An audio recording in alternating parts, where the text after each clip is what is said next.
ప్రభాకర్ నమస్తే. నమస్తే సార్. ప్రభాకర్ బాగున్నావా? బాగున్నా సార్. మీ ఏరియా మొత్తం అసలు గుట్టలలోనే ఉంది ప్రభాకర్. అవును సార్. మొత్తం ఎటు చూసినా కానీ గుట్టలు కొండలు మొత్తం ఇదంతా కూడా కనబడుతున్నాయి. అవును సార్. మా ప్రభాకర్ గారి దగ్గరికి వాస్తవంగా మూడో సంవత్సరం ఇది మాతోటి జర్నీ చేయబట్టి. ప్రభాకర్ గారు ప్రధానంగా మన RPS 76 అండ్ BSR విత్తనాలు గత 2 సంవత్సరాల నుంచి కూడా వాడటం అనేది జరుగుతుంది ఈ ప్రాంతంలో. ఇప్పుడు కూడా దాదాపు 130 ప్యాకెట్లు, అంటే దాదాపు ఏంటంటే 11 ఎకరాలకు మన విత్తనాలు అనేది తీసుకోవటం అనేది జరిగింది. ఒక రైతు ఎందుకు ఒకే వెరైటీని సెలెక్ట్ చేసుకున్నాడు? జనరల్గా రైతులందరూ కూడా 2 ఎకరాలు ఒకటి, ఎకరం ఒకటి, 2 ఎకరాలు ఒకటి ఇట్లా పెడుతూ ఉంటారు. మరి ఈ 10 ఎకరాలు కూడా ఒకటే వెరైటీ ఎందుకు సెలెక్ట్ చేసుకున్నాడు అనేది మనం రైతుని అడిగి తెలుసుకుందాము. ఈరోజు నేను ఏదైతే నారుమడిలో ఉన్నానో ఖచ్చితంగా ఇది మళ్ళీ ఇప్పుడు ఏదైతే మేము మాట్లాడుతున్నామో ఉగాది వెళ్ళిన తర్వాత సేమ్ ఏందనంటే అదే పద్ధతులలో ఉండేటట్టుగా మేము గైడెన్స్ అనేది ఇస్తూ ఉంటాము. ఆ గైడెన్స్లో ప్రభాకర్ గారు ఉన్నారు. ప్రభాకర్ గారు నమస్తే.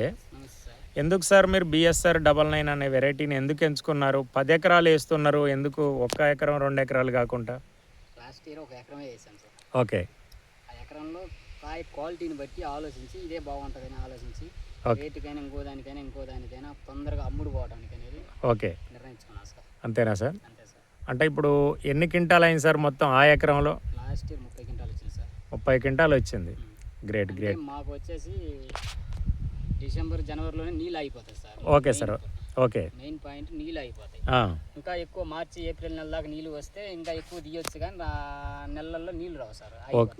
డౌన్ అయిపోతాయి. అయ్యో, అంటే అప్పటికే 30 క్వింటాలు అంటే ఎప్పటి వరకు కంప్లీట్ క్లోజ్? ఇంకా మార్చి వరకే 30 క్వింటాలు కంప్లీట్ క్లోజ్. ఫిబ్రవరి దాకా నీళ్ళు కడతాం, మార్చి లాస్ట్ ఒకటే కోత కోసం సార్. అంతేనా సార్? ఓకే. మీ పక్కమట్టి మన బాలు గారు కూడా పోయినసారి 10 ఎకరాలు పెట్టాడు. వాళ్ళు ఎన్ని క్వింటాలు అయినాయి సార్ ఎకరానికి జనరల్గా? వాళ్ళవి కూడా సార్ మొన్న 35 క్వింటాలు వచ్చాయి అన్నాడు సార్. 35 క్వింటాలు వచ్చిందా సార్? ఓకే. అందుకోసం ఏంటంటే బాలు గారు 10-12 ఎకరాలలో, ప్రభాకర్ గారు ఒక 12 ఎకరాలలో మీరు కంప్లీట్గా ఒకటే విత్తనాన్ని పెడుతున్నారు సార్. ఓకే. Great sir. రేపు మనది పెద్ద మీటింగ్ నడుస్తుంది, మిర్చి రైతుల మీటింగు. ఎకరానికి 40 నుంచి 50 క్వింటాలు తీయాలనే పట్టుదలతోటి మనం ఉన్నాము. కాబట్టి మీరు ఆ మీటింగ్కు ఖచ్చితంగా రండి సార్.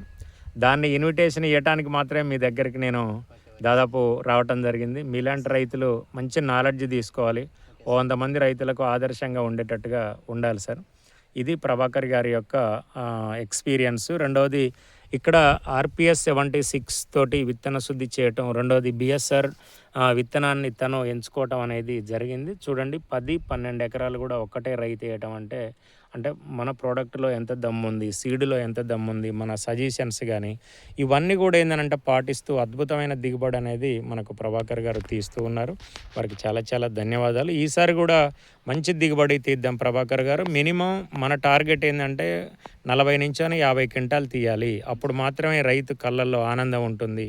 తక్కువ పెట్టుబడితోటి ఎక్కువ దిగుబడి వచ్చే విధంగా మేము గైడెన్స్ ఇస్తూ ఉంటాము. నీతోటి ఏంటంటే ఈరోజు పర్సనల్గా మాట్లాడటానికి రావటం జరిగింది. మీకు మంచి దిగుబడి వచ్చే విధంగా మేము గైడెన్స్ ఇస్తాము ప్రభాకర్ గారు. ఓకేనా సార్? ఓకే మేడం, నమస్తే. రైట్.